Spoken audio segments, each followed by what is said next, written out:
tokenization is very interesting. I think it's the biggest innovation in capital markets in well over a decade. And there's two ways to think about it. One is um, for outside the US, I think tokenization will be the best and simplest mechanism to get exposure to US stocks and other assets. So in the same way that stablecoin has become the best way to get access to US dollars if you're outside the US, uh, tokenization of equities will be the best mechanism to get exposure to US equities and other assets outside the US. So it'll become the best platform for US stocks. It'll become sort of a global unified platform where you can invest in stocks. Inside the US, you get 24/7 trading, you get instant settlement, you get a lot of back office improvements to how a company like Robinhood can operate that lead to lower costs, which eventually will be passed on to consumers in different ways. And you also get the capability to take any asset, no matter how illiquid or scarce, uh, to be tradable 24/7, just like a stock or crypto asset. And so I think the biggest opportunity in the US would be tokenizing private companies and actually making them tradable real time, just like public stocks, and making them understandable, easy to use, liquid. So yeah, we're excited about that, and we've built the technology. We have a working tokenization of U.S. equities in the form of stock tokens is live in the EU right Yeah. now. Uh, and you saw we demonstrated tokenization with private companies as well with the SpaceX and OpenAI tokens. What's the risk of that? Is there a risk that the tokenization price just goes up so high that it's worth fundamentally way more than the underlying company? Yeah, there's certainly that risk for privates. Um, And, in some places for publics where it's completely untethered from the real market, there's that risk as well. But for our stock tokens in the EU, uh, the two are tethered. So right now, we call it phase one of our stock tokens offering. Every trade actually is backed by a one-for-one trade that happens in the traditional market. So if you buy, for example, an Apple token in the EU, we'll go out and actually buy a real share and then mint the token.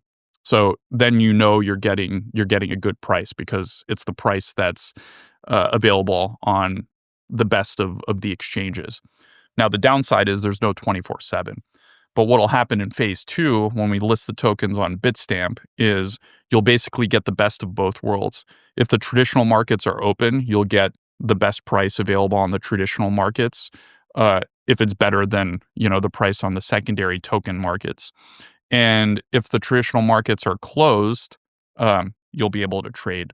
So I think that's how the problem will be solved. Who thinks of these ideas? Is this you or is it a team? Well, we have an amazing crypto team, a lot of great engineers. Johan, who's the GM of our crypto business, started off as an engineer here. So the team is very, very good. And back in the depths of the crypto winter, I think it was 2022, when we were talking about tokenization, we actually said, you guys remember DeFi summer in 2020? Mm-mm. So this was like when DeFi became popular, and it was the kickstart of the crypto bull run in end of 2020 and 2021. So they called it DeFi summer, and it kicked off the broader resurgence of the crypto market around that time. So we said to ourselves, okay, what would it take to actually get out of this bear market and get a new crypto bull market? And wouldn't it be cool if Robinhood actually instigated that? So we called the project Robinhood Summer internally. And then, I think it's early. It's a little bit early to tell, but like tokenization is definitely becoming a bigger thing. I wrote a opinion piece in the Washington Post, and gosh, the number of questions I got about that opinion piece and the number of our competitors that suddenly made tokenization a top business priority after that was staggering. So I do think the next crypto summer will be by and large driven by real world assets tokenized on blockchains. I think you're starting to see that with the stable coins too. Yeah. Stable coins like a tokenization primitive. Yeah. What about the increase in prominence of AI? How do you expect that to affect the overall stock market? Do you think that a few companies are going to be massive winners, or do you think that the broad access to AI is going to lift a lot of the smaller companies that now can do things at a low cost? Like the big companies used to use economies of scale. Now everyone has access to AI, which just decreases the cost of labor and production. I think thus far, what seems to be happening in public markets is the gains seem to be accruing to a relatively small portion of companies. Mag 7, the companies that are leaders in AI But are those are like the definitely getting data a. centers ones, though. You right? Typically, the ones that own the centers themselves.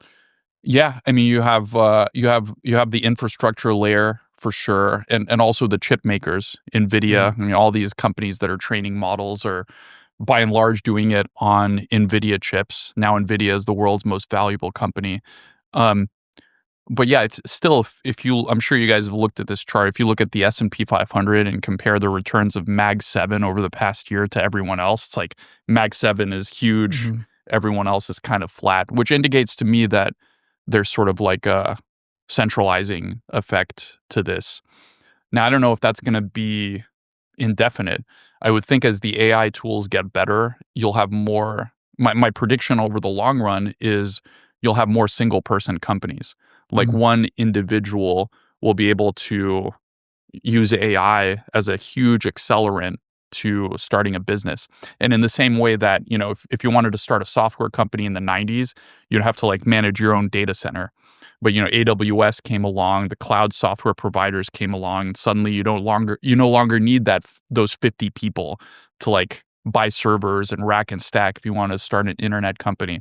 I think you can think of AI as fulfilling a lot of these specialized functions that you would have had to spend a lot of your time thinking about. Um, and then, if Robinhood gets in and you have something close to capital as a service where you can press a button and get money in your bank account for starting your venture, I think we'll have a lot more companies. As a CEO of a massive public company, a concern of many people is that AI is going to be taking everyone's jobs.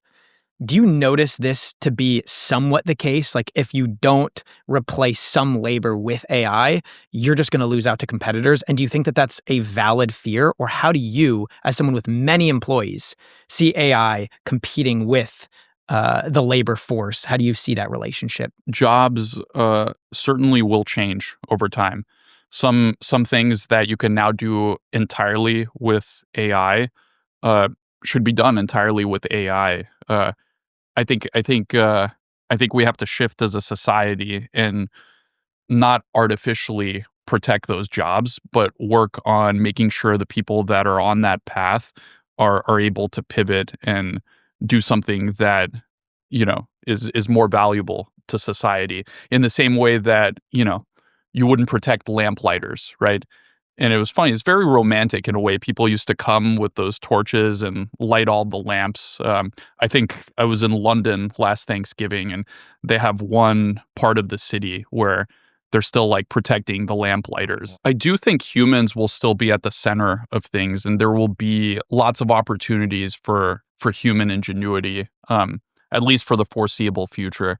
I think the jobs will change, and nobody can think about, you've heard this term, the singularity, right? Mhm. The singularity, Ray Kurzweil, intelligence explosion. I think it's inherent in singularities that they're hard to think about, but I think we have a pretty good clarity over what the next 2 to 3 years at least is going to look like. Probably 5 to 10. I think we're still far away from, humanoid robots coming into our houses and, burping our children or putting them to sleep. So, uh, yeah, I think humans are going to be calling the shots for a while, which means that there will be new and more interesting human jobs. And in the same way that those of us that were early adopters of smartphone technology in the 2000s, or early adopters of the internet, or early adopters of like spreadsheets in the 80s, if you were an accountant, for instance, you have a huge advantage. And what I've been telling folks here is at some point, it's going to go from being an advantage which I think we're in now. If you Mhm. really use these AI tools, you're at an advantage to everyone else. And at some point, probably rather quickly, I mean, we probably don't have 5 years. I'd say we have 2 or 3, to a point where if you're not AI native and if you're not conversant in these tools, you'll be at a disadvantage relative to anyone else. So I don't think people should worry about AI taking their jobs. I think people should worry about someone that's AI conversant, being more valuable than them in the market. And you should prepare yourself for that scenario.